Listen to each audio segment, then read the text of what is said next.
not gonna lie, I really enjoy that intro. It gets me a little fired up. Hi everybody, Jeff Edelstein here, hosting our primetime props, week 10. I start getting a little sad when we get to like this double-digit weeks. It's like, man, I'm already thinking about my next year's underdog draft. So it's up and down.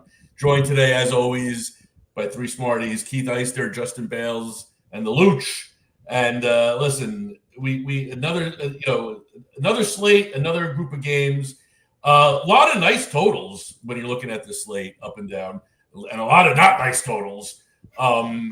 It's feast or famine this week. We're going to start with a little bit of famine as we head down to Houston, where the Texans are, to my eyes, a little bit of a surprise, even without C.J. Stroud, who hasn't really been doing that much anyway. 1.5-point underdogs at home to the Jaguars, missing Brian Thomas Jr. this week. And that total is set at 37.5. Not a lot of offense expected in this one, but that has not stopped our own Justin Bales from identifying something that he does like. Tell us all about it, Mr. Bales. Yeah, there's actually, now that Brian Thomas is out, there's two things that I think I would go for in this disgusting game. Number one, Dalton Schultz. We know that Jacksonville is just atrocious against the tight end. And, Schultz is coming off a big game, got plenty of targets. It's not like he can't still play at a reasonable level. I know that he's kind of up and down for quite some time now, but I think that Schultz is still relatively low receiving yards total, especially considering, like, outside of Nico Collins, who do you trust really in that Houston offense? So I think that he's in a pretty good spot. And then I think you also just kind of look at Parker Washington here. 19 targets over the last 2 weeks. Obviously, Travis Hunter's not gone, but injured. Brian Thomas Jr. just got ruled out. So I don't necessarily know if his role changes that much without Thomas, because it's not like Liam Cohen was running this offense where they just pepper Thomas like crazy. Like, he only had 5 targets last week. It was less than De'Ami Brown and Washington. Obviously, Jacoby Myers comes in, but on very, very limited practice. Are you really trusting him to completely take over? I think that we probably see pretty close to double-digit targets again for Parker Washington. Hate the matchup. Houston has a very good defense. I think this is basically just a volume play where, truthfully, I haven't even looked at his receiving yards or his receptions. It would obviously depend on where those are set at, but I do think that he's going to get quite a bit of volume in terms of the targets. Yeah, I think they're keeping him in the slot. That I do know, and they're going to bump Myers to the outside. So I think that's a sign of confidence. I think that they're going to leave him there where he has shown success. We're trying to find his props here while we do that. Mr. Eister, anything in this game that you even want to breathe into the universe? There really isn't anything that I'm on here. I got a couple of things in the other two disgusting games, but that's mostly stay away from me. Well, there's his numbers: 4.5 on the receptions. That seems pretty reasonable. I mean if he's going to get double-digit targets, I think that's pretty sharp. Yeah. What an abomination the Jaguars are for DFS and underdog and season long. Brian Thomas couldn't do wrong in the summer, right? And then he has a case of the drop, sophomore slump, whatever. Travis Hunter finally ascending a little bit, done for the year. Travis Etienne's not even good anymore. He had some cupcake matchups in the first couple of weeks. Man, the Jags are just miserable.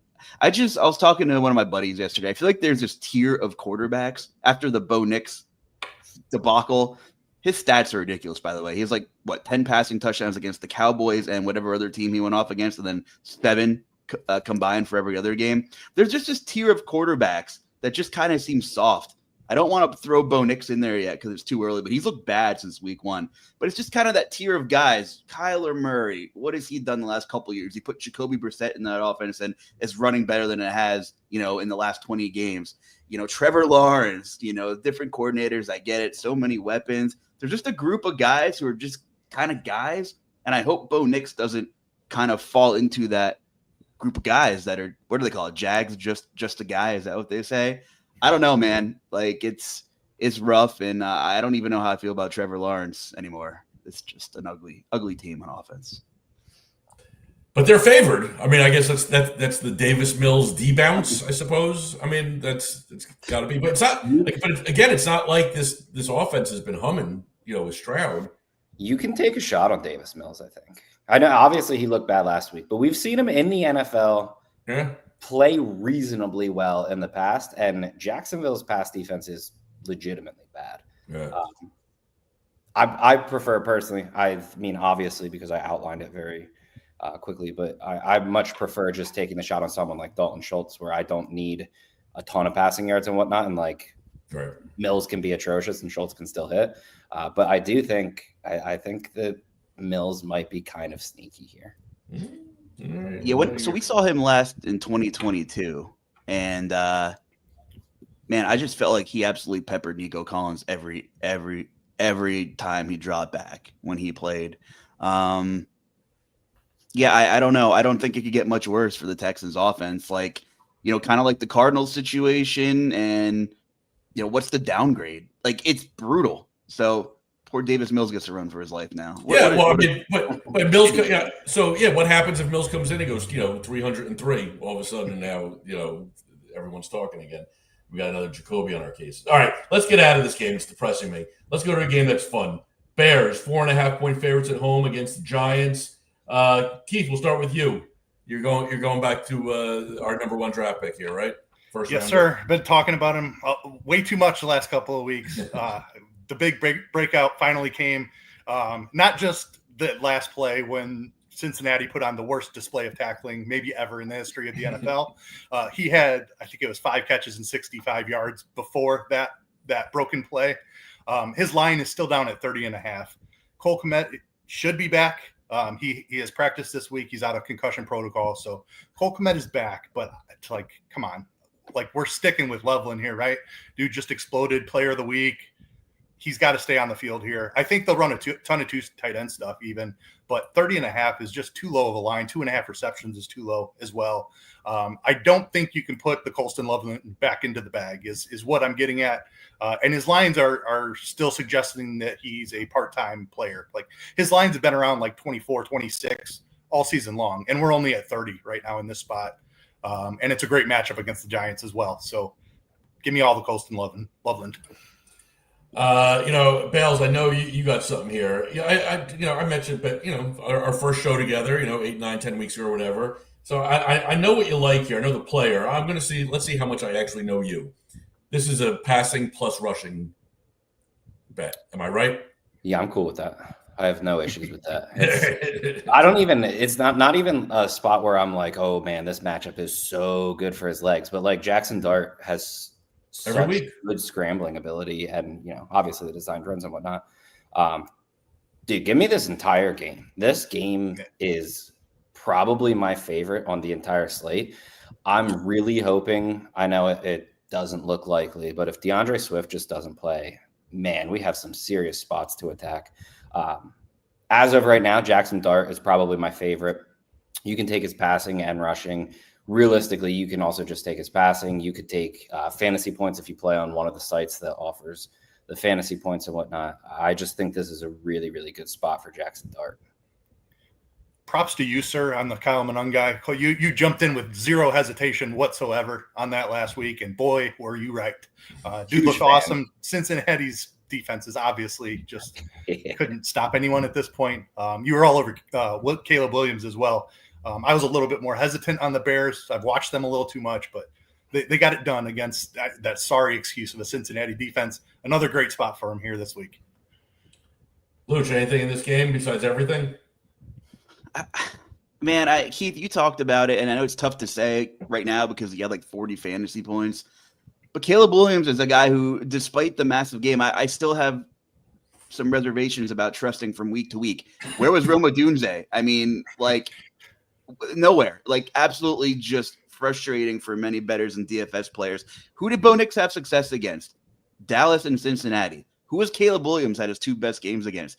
Dallas and Cincinnati. Those defenses are on another tier of terrible. Now, the Giants are probably on the next tier up from that, but I don't think they are as bad as Dallas and Cincinnati. So I just, I have a hard time trusting where the volume's going to go from week to week. I understand the Colston Loveland look. It's very low numbers. Like, if I'm going to take pass catchers in this offense, I want to take guys that are talented that have the lowest numbers. Because at this point, like, how can you even trust Roma Dunze? I don't know. I'm still not sold on Caleb Williams and this whole thing. And, I hope my MO changes here. But again, he has 12 passing touchdowns this year. 7 have come against the Bengals and Dallas, which means, doing my math here, my MIT level math here, he's thrown exactly 5 touchdowns against everybody else the rest of the season. So, it's so hard to even be confident in taking someone that has a relatively high prop line on the Bears, regardless of the matchup.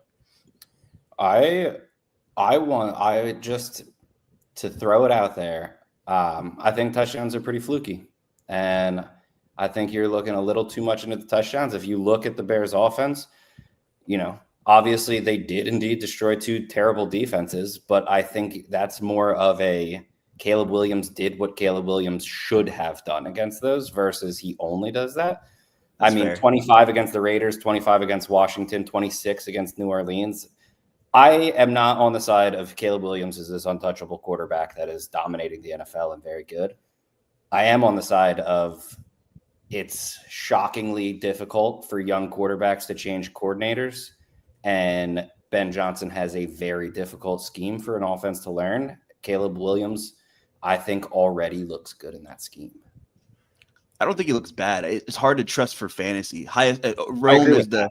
Rome is being treated by the industry as the de facto number 1 receiver, and he has a 21% target share. It's really frustrating for a betting and fantasy asset. I will say where Caleb's value is not surprising. We know he's athletic, but we saw more of it this year than last year's. Is he providing value with his legs? He's picking up 5 or 6 fantasy points alone, and that if he scores a touchdown, that's where the real ceiling comes into play. So just in terms of even DFS, who do you stacking with? I guess you go with the cheap guys, go with Colston Loveland, who might be their best athlete offensively, and we'll see what happens in the backfield with DeAndre Swift and Kyle Monunga. It would be really easy if they just kind of phased out DeAndre Swift, but I don't think that's going to happen. I am scared that it's going to be a really run-heavy game plan but they're both active. I'm talking 35 rushing attempts. Gibbs and Montgomery. Yeah, that's exactly. They've been having a ton of success on the ground. It's another great matchup for that. I don't think they'll have to throw. Maybe they can give it to them each 15 times. Yeah, I like that idea. Giants have been getting gashed by the run. You don't want to put Caleb in harm's way of Brian Burns and Abdul Carter too much. If there's any strength of the Giants team, it's those bookend young pass rushers that they have to build around defensively right now, which, I kind of like Caleb rushing yards the more we're talking about it. If he's going to be running a little bit for his life behind still an offensive line that's kind of being held together with duct tape a little bit, Keith, maybe not as bad as it was earlier in the season, but you can sell me on Caleb Williams rushing yards, I think. One really weird thing about New York, we are talking about this game way too much, I think, but very quickly, one super weird thing about New York is, dude, that line on paper is crazy and will get ridiculous pressure and whatnot. They rank in the bottom 7 of the NFL in pressure rate or something. They just don't get it. I thought that they were going to destroy, and I thought that obviously you were going to be able to run against them because of the way that they play. That has turned out to be true, but I think they rank 8th last right now in pressure rate, which feels wrong. I don't know. I'm saying it and looking at it, and I'm even man, that doesn't seem right with the names that they have. But I don't know. I think that defense is just really bad.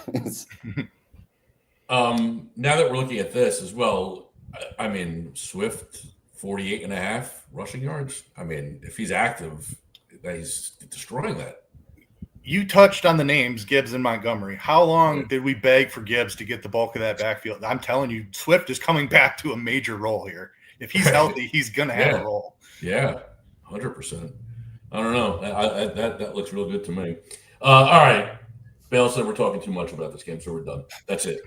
Let's go. Let's go to Minnesota, where the Vikings are 4.5-point dogs to the visiting and possibly resurgent Baltimore Ravens. Total set at 48.5. And Keith, you think this is a Zay game, huh? I do. Baltimore going indoors, Lamar back. Zay Flowers is in a spot to eat here. Minnesota's defense did look better for what it's worth. I had way too much Jahmyr Gibbs in fantasy, had way too many Jahmyr Gibbs props. The Minnesota defense looked a lot better, but I think that Lamar being back here is going to elevate this Ravens offense. Flowers should be heavily involved. The Vikings blitz at the highest rate in the league, I believe. Zay Flowers is going to get a ton of quick looks, 5.5 receptions. I really like the over there, and I like the over on 64.5 receiving yards as well. Bales, anything in this game that you like? I've initially was looking at like JJ McCarthy passing yards, Justin Jefferson receiving yards, and I can't bring myself to do it. Great matchup for him, but like he McCarthy looks competent, surprisingly competent. He looked good last week, and he threw for like 140 yards. Like, what are we doing? I don't know. I think if there's anything I'm taking, it might be Derrick Henry rushing yards. I don't know. I don't know if I'm because of what happened with Jahmyr Gibbs last week, and I don't know. It felt like a fine spot, but I just think that the difference that Lamar Jackson makes in this offense for Derrick Henry is so crazy. I think if I'm taking anything, it's Derrick Henry over his rushing yards, but I can't say I love anything in this game. You know, the other thing with the Ravens, they're healthy. I think they have 0 players on the injury report this week, which is ridiculous considering that like they had like the whole team. I think they were missing 9 defensive starters at one point early in the season. So and they've been looking pretty good on defense the last few weeks. I mean, we might have to throw out a lot of the stats that we've been looking at when attacking the Ravens. And McCarthy's still. I mean, this is still going to be his 4th NFL game. I don't know. I worry about the Vikings in this game. If the Vikings had gotten rolled like we all thought they were going to last week, I would be 100% on board with that. That the Ravens are they're going to blow them out like 2 touchdowns at least, and Derrick Henry's going way over.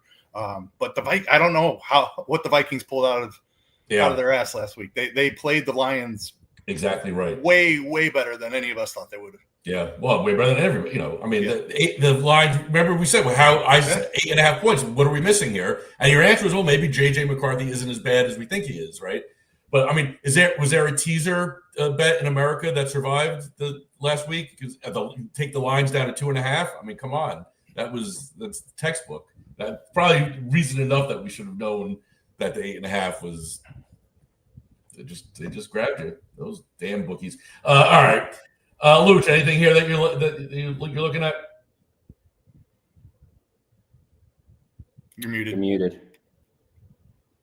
Man, the internet here in northeastern Pennsylvania is not kind today. I kind of like the Lamar rushing number, 35.5. I understand, last week they were kind of maybe keeping an eye on him and kind of maybe they told him not to run as much. He still had 5 carries. But they're at the point where they need to do everything to win.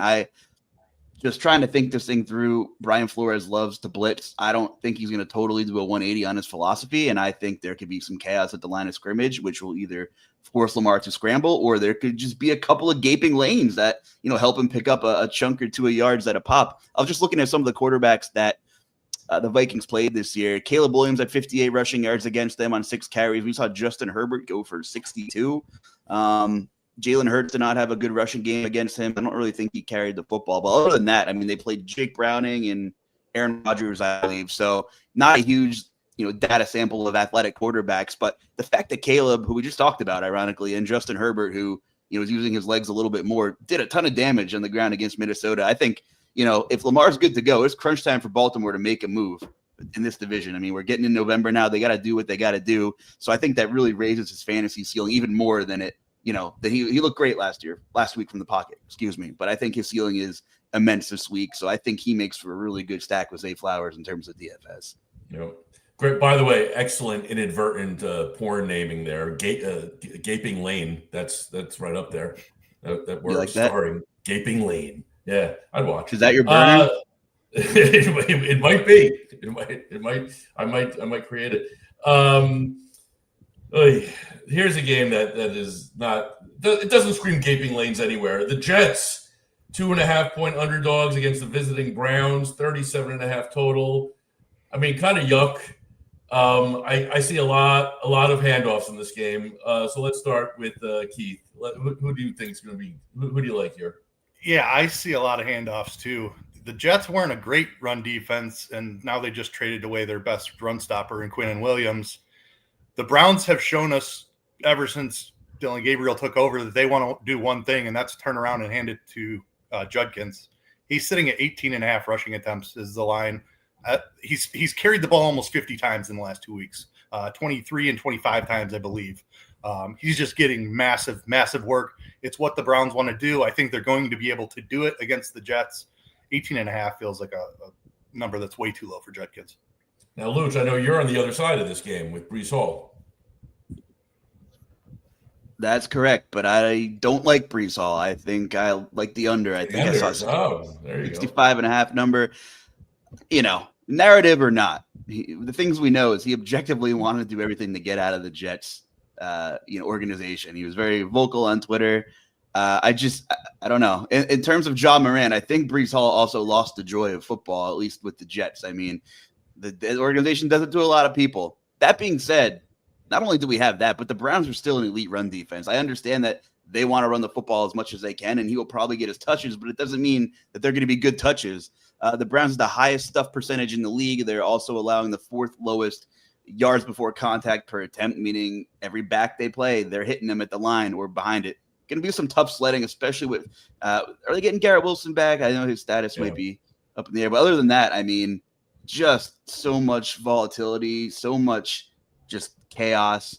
I mean, it's got to be weird morale in that locker room, especially after it's obvious that you're straight up tanking and selling the season. So, if Breece Hall had a mediocre matchup, maybe I'd think, okay, maybe he wants to play I told you so. But it's a brutal matchup. He'll get his touches, but I like Breece Hall's unders on Sunday. Bales, I'll leave the lane gaping for you. Anything that you like here?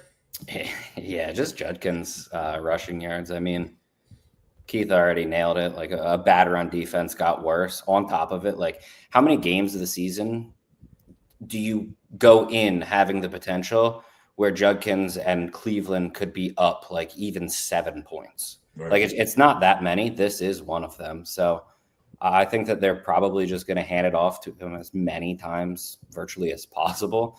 And, I do think that he's a really good runner. So I feel like Judkins, either his rushing attempts or his rushing yards, both of them make a lot of sense.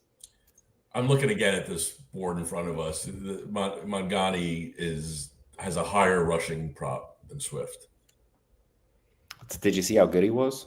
I did. No, I understand that. But, I mean, they're saying that they think – I mean, are they saying it's really going to be – that it's going to be 50-50 split, you think? Because, I mean, that's what – I take both overs. When you think about it, like – think about the player, and we begged for years for Ben Johnson to use Jahmyr Gibbs more, right? Yeah. Yeah, except for Swift is Gibbs. Right. Manungai is the David Montgomery. Yeah, right. So I don't know. I don't know if they trust a rookie like that, and like they had to use him last week, but I don't know. He should get at least 50% of the carries. Right. Like in my brain. I'm not saying that's going to happen. For anyone watching, I don't think that I'll take the under on 50% from Manunga. Yeah, I think they. I think it's going to be 45-55. Yeah. All right. Sorry for going back to that game. I know we spent 3 hours talking about it.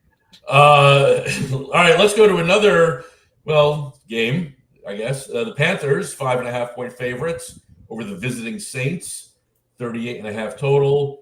As far as I'm concerned, there's only one player that anyone's looking at in this game. Do you want to take this one, Bales? Yeah, I mean, Rico Dowdle is, dare we say, legitimately very good. He looked legitimately good. He's coming off. They finally were like, hey, we're going to give him the lion's share of the carries. He had 25 compared to only 5 for Hubbard. We know what Carolina wants to do. Early in the game, they want to give him the ball and see if they can get a lead or at least control the game. They're going to do that against the Saints. It's not a defense I'm scared of whatsoever. They've struggled against the runs. I mean, Dowdle. He's really, really good. I like him a lot. I think that is he set in the mid 80s, I think, at the moment. Does anyone know? As long as he's mid 80s or lower, this is a spot where I'll take him. And plus, I'm seeing 90.5, 91.5. Oh, so he's bumping. He's bumping up there. Those are massive numbers. Those are peak Derrick Henry rushing prop lines. Those are 89.5 on FanDuel. Run and get it quick. But the Saints, no matter how bad they are, they play fast. I mean, the Panthers are going to get opportunity here. Did you see last week the Saints' time possession was 16 minutes? It was like one of the lowest ever in like NFL history. That is disgusting. It's crazy, right? And this is, by the way, this is the game that I circled. It's much like the Lions game last week. I'm like, it seems like not that the Panthers are anything so wonderful, but it seems like less than a touchdown. I don't understand how any team could be less than a touchdown favorite against the Saints, especially when you're playing at home. So I'm missing something here as well. Yeah. I mean, the Panthers have looked good at times this season. They're on their way to being a decent team. I don't think they're quite there yet. Obviously the Bills game stands out as them just really stumbling, but they beat the Packers last week. That's in Green Bay, in Lambeau. Right. That's not an easy thing to do. This is a team that is on the rise for sure. Yeah. I'm a big Canales fan, so I'm glad for them that they got that win. He's obviously had not a lot to work with in the past year and a half, but it seems like things are maybe trending in the right direction. That rushing defense has been sneaky good, which, I kind of don't hate Tyler Shuck, which is disgusting, but, as inefficient and bad as the Saints have been, they are passing at a top 5 neutral rate in the NFL when the game has been neutral. And I would imagine this game will be fairly neutral, ugly, but neutral. I mean, 175.5 is a pretty reasonable number, even for some of the worst quarterbacking in the NFL. I know one of their shiny toys, Rashid Shaheed, is no longer in the picture, which I'm sure we will talk about later. But I think that's a reasonable number for him. Ugly but neutral is what they used to call gaping lane. You know what? Sometimes you got to settle for 5s and 6s if you can't go to bat and hit the home run, Jeff. All right, let's go to Miami. This game feels a little trappy for the visiting Bills. They are 9.5-point favorites. Totals a hefty 49.5. Bale, let's start with you. What do you like here? Yeah, I'm on James Cook. I think this is basically just a spot where Miami at times has been relatively decent against the run. More often than not, they haven't been. And the big thing that they struggle with is they just give up these massive runs. And James Cook, we've already seen him. He took 160 plus on the season. He has some 40 plus. There's a lot of juice there. And it feels like a little bit low of a number. I think it's another spot where you can basically take fantasy points, because I would be very shocked if he doesn't find the end zone. I feel like Cook's probably a little chalky type deal here, but I think that is a really good spot. And then if you want to move off him, Dalton Kincaid is also in a good spot. Miami struggles against tight ends. Obviously, Kincaid has a pretty reasonable role in that offense. So basically Cook or Kincaid, or I'm pretty much just avoiding this game. Keith, is there something you like on the Miami side? There is. I know I want to play Devon Achane, but I'm not positive how I want. I think I want to do it through the air, and receptions is kind of the one that's standing out to me. Unfortunately, that the 4.5 is really juiced. There's plus money on the 5.5, so I'm wavering back and forth on that. I might just play the receiving yards. Seeing 27.5 out there is the best receiving yards line. Buffalo hasn't allowed a ton of yards, but I think the volume is going to be there for Achane in the spot. I don't trust Miami to hand him the ball enough to play the rushing yards. It's a great rushing spot for him, but we're probably looking at 12 attempts in this spot in a trailing game script. You have to pay a premium to get rushing and receiving yards. That's probably the smart play if you want to cover both bases, but I think my official play is going to be over receiving yards. All right. Luch, do me a favor. Type in Dulcich. I don't see anything on FanDuel for him. Is there anything floating around? He's my new hero. I'm glad you brought him up, Mr. Showdown King. He's playing. He played the Darren Waller role, which was valuable, obviously. So this year. Well, it's a Mike McDaniel system. Dare I say it's just the system? We go from Jonnu Smith to Darren Waller for a brief time. The Dulcich, who you can get around 20.5, and I feel like that's a nice number. You're going to hammer that, aren't you? If I get around to it, but I like it. I like the number, right? He didn't even put the jersey on yet. What are we doing here? I'm wearing a gift from my youngest kid. Well, the Guns N' Roses appetite. She's 11 years old. She listens to like Motley Crue. She's she's my favorite kid. Yeah, it's awesome. It's awesome. Yeah, you mentioned it kind of feels trappy. Man, 9.5 is such a key number, and I know the books will clean up on that number because everybody is hammering the Bills. I saw some numbers earlier about how much money is in on the Bills, and that thing is just not at 10.5 anywhere. I know it's in Miami, but just a team that has been in total disarray for most of the season too. It definitely feels like it should be a 2-score line. So I have my reservations about this one, kind of like yesterday's line too. I mean, obviously it's easy to say now with how bad Bo Nix and Denver looked, but in Mile High, overtime, pretty short week game for the Raiders, and that was their game. That really, they pissed down their own leg and it didn't happen. But I have my reservations about the Bills just straight up running away with this one. I mean, they're a veteran team, so you would think that they're over it. But again, they come off like a pretty big, emotional home victory. Then you're hitting the road. You're in Miami, where there's, it's not like you're going to Indianapolis. There's some other things to, keep you occupied while in town. And that 9.5 number is just, I feel like I'm looking at it now in hindsight, like that Lions number, like they're just begging you to take it, right? Absolutely, absolutely. Yeah. And might I just add about that game last night? Like, the Raiders are such a joke. We have 1 billion rookies active. Well, when you have 50-year-old Tyler Lockett and you're 2-6 and you have a 50-year-old quarterback, you gotta pepper Tyler Lockett and give him the reps when you can. Like, why not? I'm being sarcastic, by the way, but Thornton got some burn after being inactive. It's time to let the young guns go. Jack Beck didn't really play. We'll see what Miami continues to do. Other than Dolchich, they don't really have a lot of super old players. I mean, Malik Washington is literally fumbling away his chances. He's lost 2 fumbles in the same game. Was that last week, I think? I mean, just brutal for a guy that they're hoping to see more out of, who is electric at times when he has the ball. But all these things and just the negative stigma and how bad Miami has been, like, that 9.5 number is a weird one. Just leave it at that. That game last night, I think the early contender or late contender for tweet of the year is I'm giving a fantasy football tweet of the year. I'm going to give to Ian Hartitz, if I'm pronouncing his last name correctly. Staring at Brock Bowers 3.7 fantasy points all weekend is going to be my villain origin story. We saw last week that they opened the practice window for Aiden O'Connell, and it's just a matter of time. I know Pete Carroll has a love affair with his guys. Geno Smith brought Tyler Lockett back. When Lockett wanted his release from Tennessee, I thought he wanted to go to an actual good team to play meaningful football. Just want to play with freaking Pete Carroll and Geno again. I don't get that one. But anyway, Geno's terrible. Aiden O'Connell's season will be here by December, and you really can't get much worse.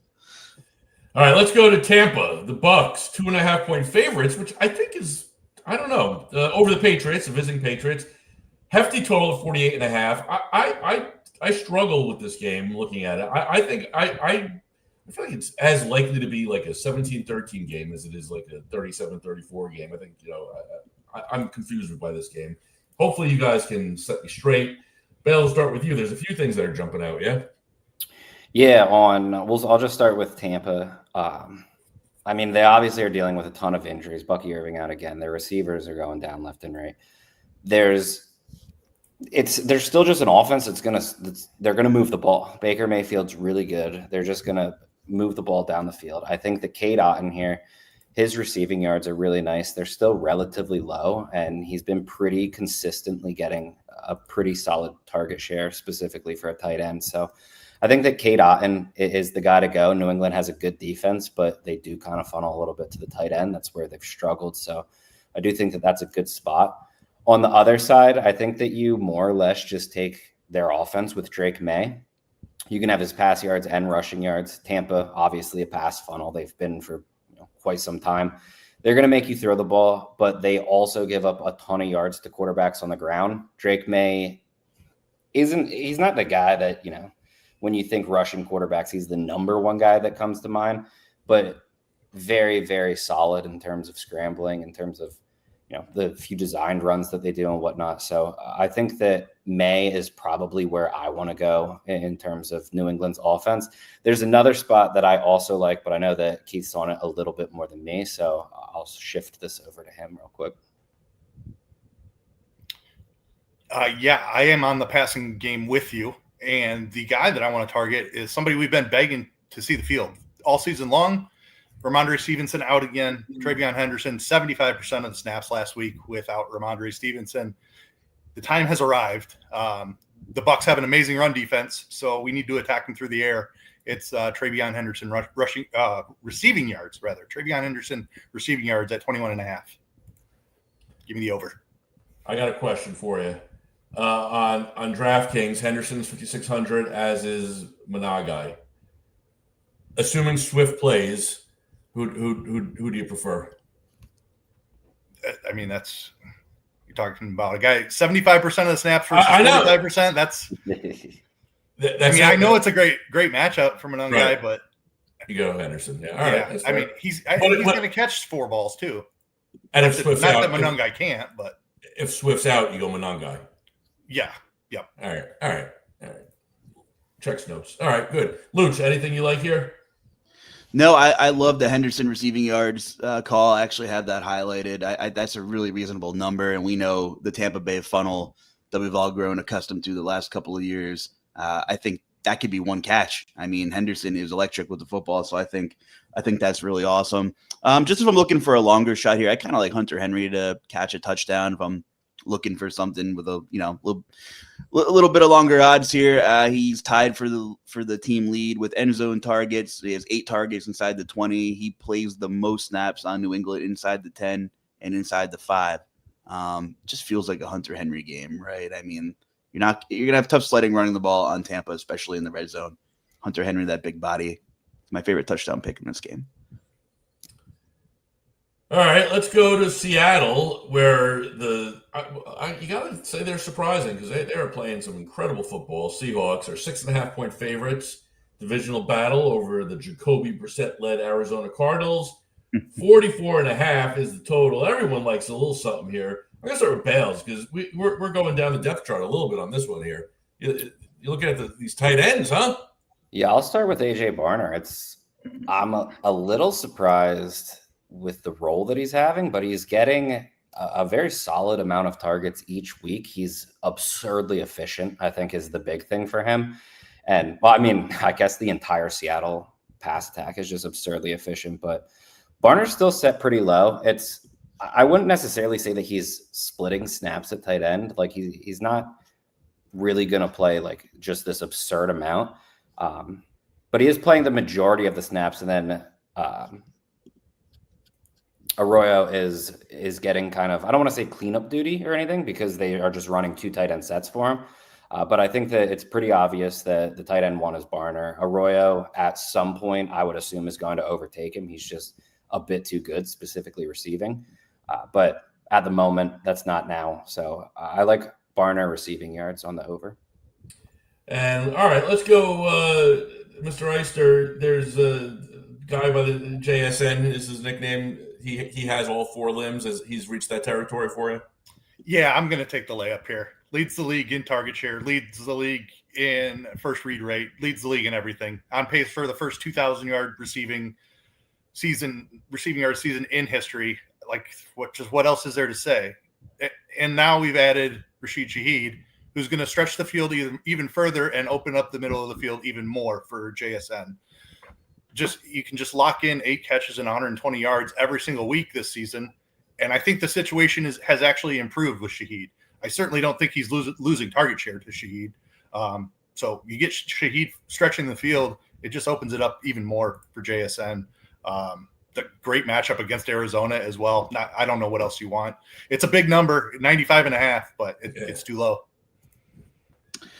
AJ Barner, want to get a little degenerative here, plus 900 first touchdown. Loving it.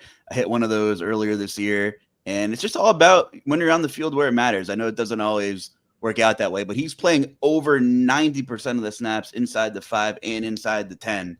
And I love that role. Like you said, Bales, it is surprising. I didn't see this massive of a role coming, in September. It wasn't really on my radar to this extent, but it's real, and they trust him, and they're going to go to him inside the 5 and inside the 10. So I think Barner's a great call across the board. Just for DFS here, and Keith, just to sweeten the pot here, and we're seeing almost 100 on the receiving prop line for JSN. To sweeten the pot here, the Cardinals are going to be without Will Johnson and Max Melton this Sunday. It was confirmed a couple hours ago. Boy, Jacoby Brissett, 4,600 on DK. I know it's a full slate. You got a couple of quarterbacks with 30-point ceilings. But hear me out. Jacoby Brissett, 4,600. Hell, at that price, you could play the guy naked if you really want to. Run it back with JSN. Now, if Brissett's going to be chalky, then I digress. But if no one's really going to play him, on a huge slate, totally get it. I kind of like that pairing. Now, how long will this Marvin Harrison honeymoon phase carry over? Was it solely because Daddy wanted some targets to his kid, or are we going to see some more of this? Seattle is a little more healthy than Arizona is in the secondary, but I think JSN and company will put a lot of pressure on the Cardinals to move the ball, and Arizona is top 5 in the league in neutral pass rate too. So not quite gaping lane here because it is Jacoby Brissett, but that being said, they're going to throw the ball regardless. So I think it's an interesting little stack. And if JSN is going to be chalky, Brissett could be a way to kind of get a little bit unique and kind of mitigate that. Or am I just taking crazy pills, Keith? I need your opinion. I mean, he's going to be chucking it. I like the call a ton. It's a great Seattle defense. I think Seattle has a really good defense, but game script, he's going to throw it 40 plus times, I think. I don't think there's a more nervous coach in America right now than Gannon, because he's putting his entire job on the line by rolling with Brissett. Kyler's not hurt; he doesn't need to be on IR. Everyone knows it. But if Brissett comes in, if they can keep this game, just keep the game close in Seattle, and I think it's a huge win for this team. I think devil's advocate, Jeff, is he was putting his job on his line, sticking with Kyler. I mean, he's absolutely. And also, did you see the Cardinals? They lost by a point, 2 points, 4 points. This team might be good. Who period. Beat them? You know who beat them in one of the most historic collapses of all time? Your Tennessee Titans. That's true. Who are off the slate this week. No wonder why we're coming in under an hour. Thank God. Real quick, guys. DeAndre Swift did not practice today. Did not practice. Granted, it does say groin/personal, so I'm seems a little more iffy than if he just didn't. Oh no! But that sounds like a gaping lane tweet to me. It sure does. It definitely does. Yeah. Oh, Swift didn't. I mean, I read that he did practice, so that's late. He practiced yesterday for sure. I know that full practice, so that's surprising. All right. Well, then to go back to your question, Jeff, give me Manungai by a nose. Then, I mean, with the information we have, for sure. All right. Where are we? We are in San Francisco, where the Niners are at home. 4.5-point dogs to the Rams. 49.5 is the total. This is the one game that nobody really had an opinion heading into our chat here today. We all know that, if Puka Nacua is on the field with his 4 limbs, I like every over imaginable. Here, I'll throw this out to you. I've been reading rumors that the Rams, as they get, Devontae Adams, is a machine at the inside the 10, that there's a concentrated effort by McVay, knowing that he can do whatever he wants, in the red zone, theoretically, that he's letting Stafford pad those stats for an MVP run. How about that? So do we like what's Stafford's 1.5 total? It's minus money, I'm sure, but for touchdowns. Yeah, I don't have that for me. I'm looking. I'm talking out of my ass as I'm going here. But it's an idea that popped into my head. So let's see. Player passing TDs. 2.5 is the line at FanDuel, plus 136. Oh, that's a little juicy. I don't know. Yeah. That's those aren't even great odds on over. No, I know. No, that's pretty shocking. It's asking a lot. All right. Well, so much for that idea. Anyone want to save me from my drowning here? Well, that being said, his passing props are in the 260s here. You can see on the liveprops.com odds comparison tool, which is free, by the way. By the way, get on over to our YouTube channel. If you like what you hear, please give us a subscription so we can continue to give you some free shows every week. Had our first NBA show on Wednesday. It was awesome. Chaotic NBA slate. Here we are talking NFL every Friday. Get on over there, give our YouTube channel a subscription. It is much appreciated. Yeah, this is a tough game. I mean, the thing we do know about the Rams is we know where the volume's going. It's three guys, and Puka's looked incredible. And you're usually does Puka have limbs guys? Do we bet him? The thing about him is he just seems to can't make it 3 consecutive weeks without popping up on the injury report or something like that. It's a little tiring. The guy's amazing, but it's tiring. So I guess do you guys have any doubts about like discrete availability issues with Puka? Like is his snap share going to be uncapped? Keith, I'll throw it over to you. Do you have any reservations there? I think he's just good enough that it doesn't matter. And I think we're getting a little bit of a discount on some of his numbers because of that.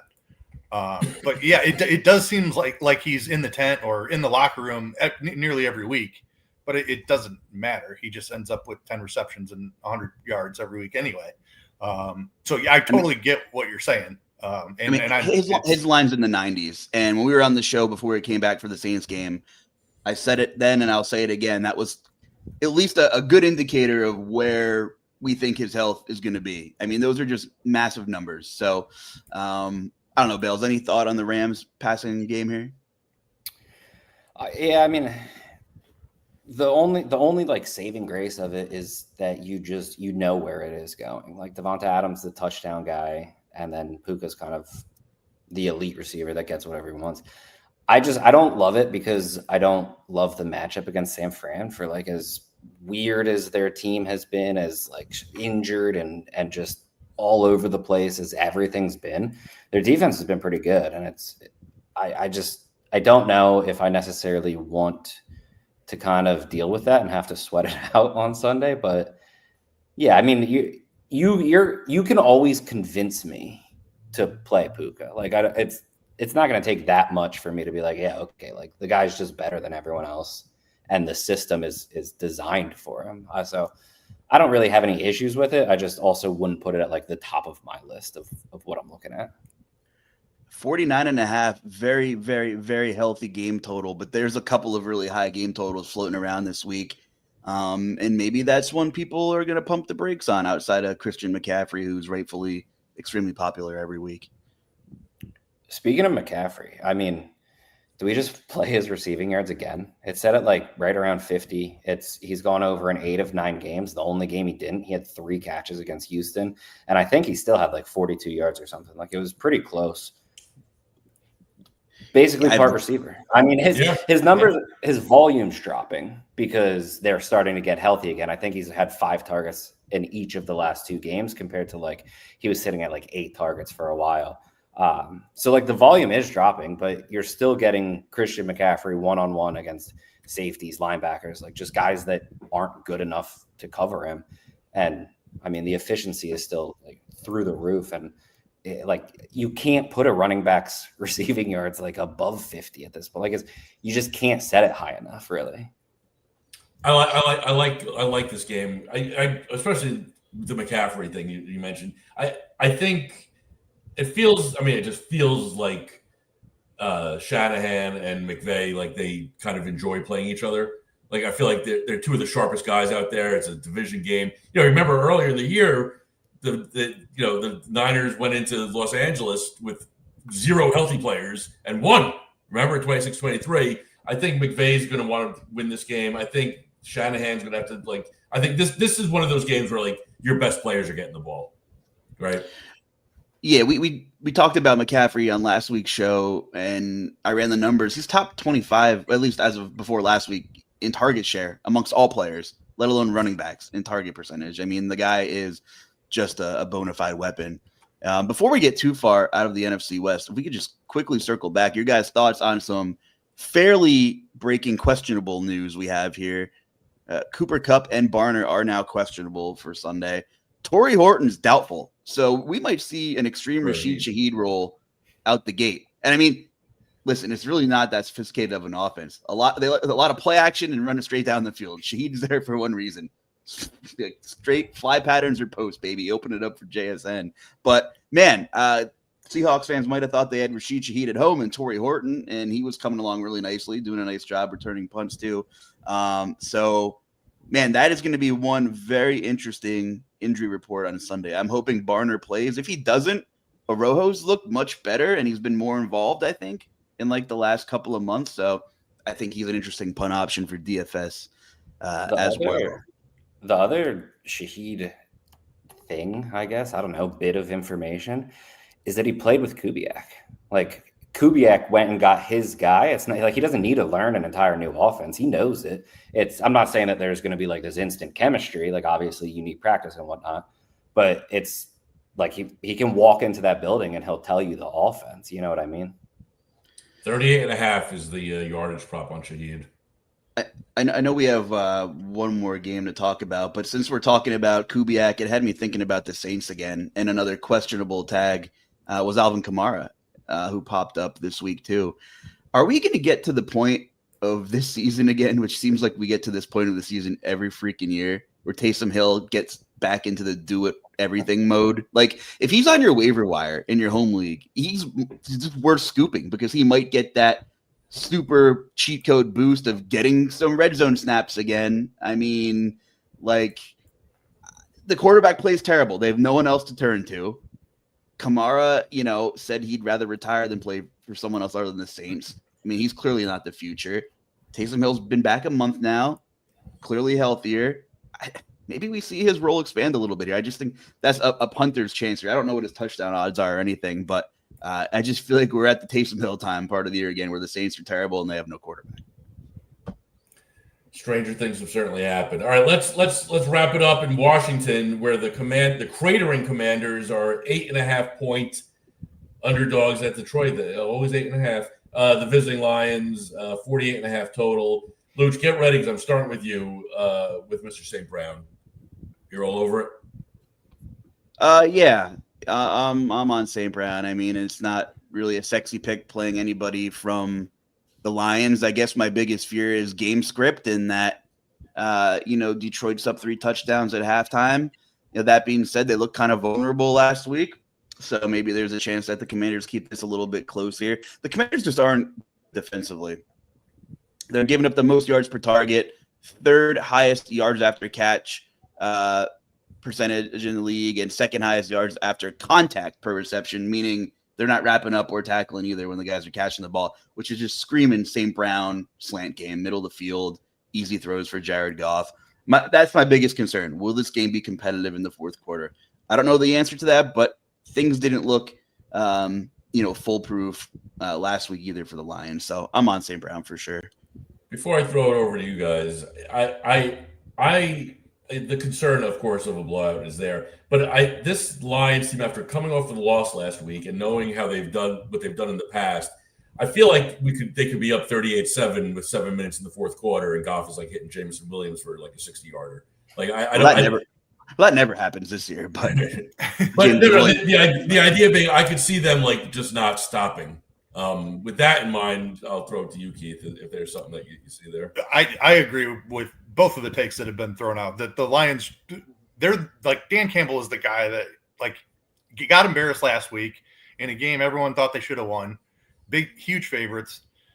And he's just going to come out and be aggressive in this spot. So I'm completely with that take, and I'm completely with Luch's take on Amon-Ra St. Brown. Like, Gibbs burned me last week. I was so in on that. Thought it was a great spot. It's another big favorite spot for him, but I think I'm just sticking with St. Brown here. Really like the number on him. It's under 80, I think, still, that just feels way too low for this spot. Luch touched on the Commanders' defense just has been shredded here. Yeah, 79.5.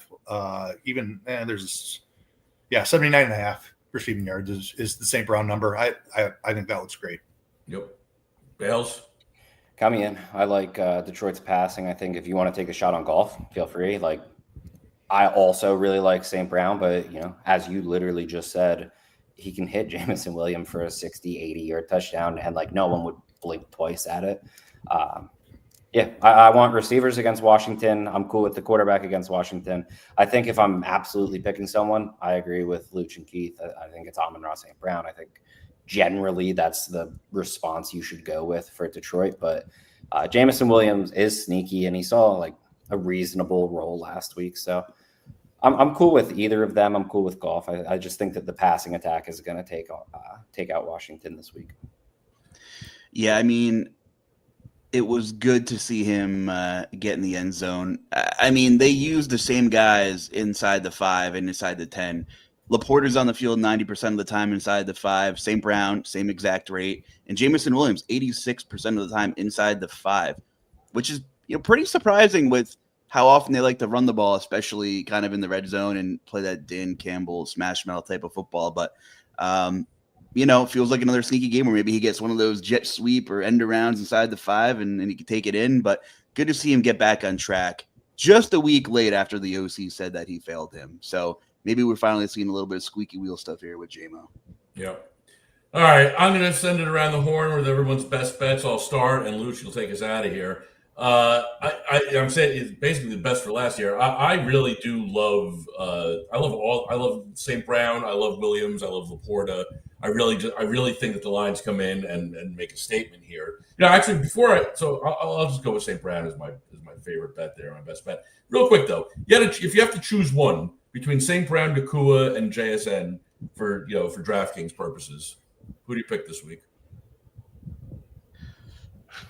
I got a good question. I have not looked at the receiver ownerships yet. So, regardless of ownership, just who scores the most fantasy points? Yeah, give me JSN. Yeah, that's my pick too. Yeah, me too. Especially since I like Jacoby Brissett. All right.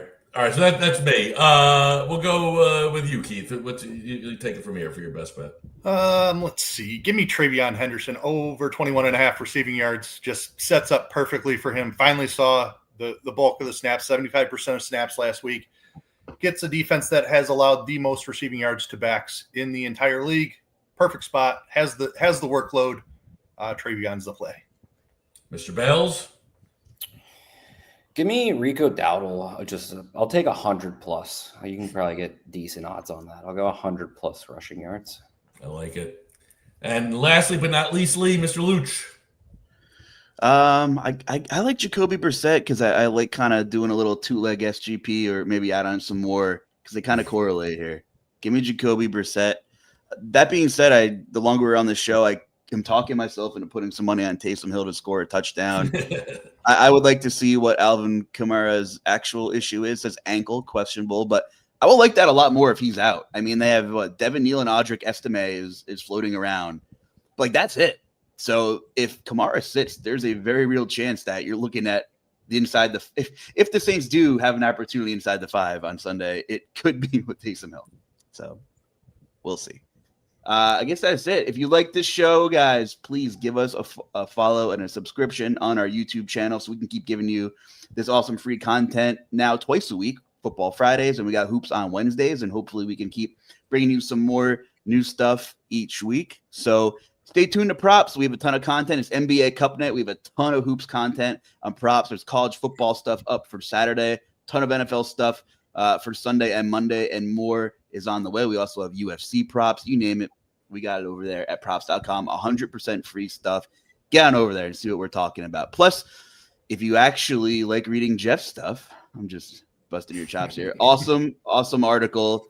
Jeff had a one-on-one interview with Jason Robbins from DraftKings over there, our sister site, ingame.com. Really good piece, Jeff. Really good stuff, man. Thank you very much. Cool. I've been doing it for 30 years. You would think I figured something out by now.